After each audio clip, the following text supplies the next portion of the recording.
be doing everything they talk about. You know I'm everything a boss about. Not putting work and gotta toss them out. I'm really biting, they just barking out. I'm really riding, they just parking now. His street, what to talk about. See the big H when I'm walking out. Yeah. You know, one of the reasons why I love college football so much is you get to see the stars of the future.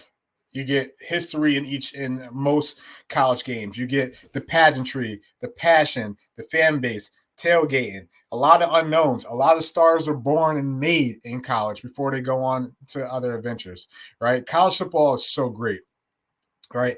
And I want to highlight on this Friday, right, today, some of the top 3 incoming freshmen that perform well, and we'll see what they can do going tomorrow and the week 2. All right, some names you got to keep, some names you got to stay aware of as we go through the season.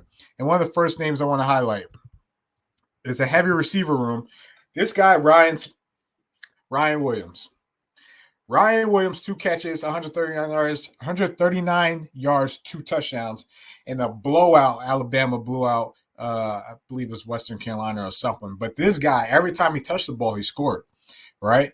And Alabama's known for having those receivers: Jerry Jeudy, Devontae Smith, Amari Cooper, Jalen Waddle, right? Jameson Williams, right? So there's been a lineage of receivers that have come from Alabama that have all shined. It seems like this guy is next up in line. So Ryan Williams is someone you need to keep an eye on heading in down the stretch the rest of the way. Another name you need to hear about: Jeremiah Smith from Ohio State. Looks like he's next. He even looks like, their former guy last year in Marvin Harrison Jr.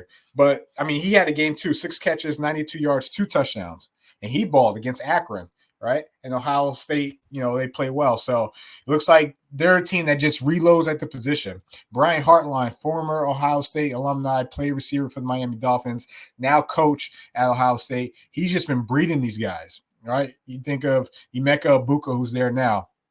You think of Jackson Smith-Njigba, Marvin Harrison Jr., Garrett Wilson, Chris Olave. Like, there's been tons of receivers that have come up from Ohio State, and looks like Jeremiah Smith is next. And lastly, a guy you got to keep a close eye on this week, especially this week. But number 1 quarterback, Dylan Raiola. Play well, 19 for 27, 238 yards, 2 touchdowns.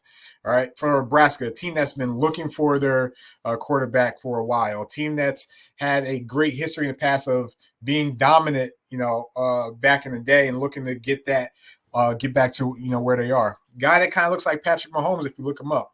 He has a rivalry game this week versus Colorado tomorrow night. That should be a classic.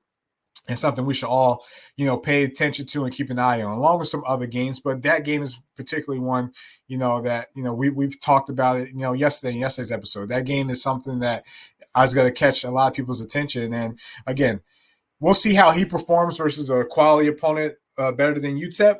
Colorado still has a lot to prove, but, we'll see. But those are the 3 guys you should definitely keep an eye on heading into week 2 of college football. Again, like to highlight some of those guys, and stars of tomorrow. We'll be hearing their names a lot. All right. But locker room, drop a comment. Let me know what you think. Let's talk about it. All right.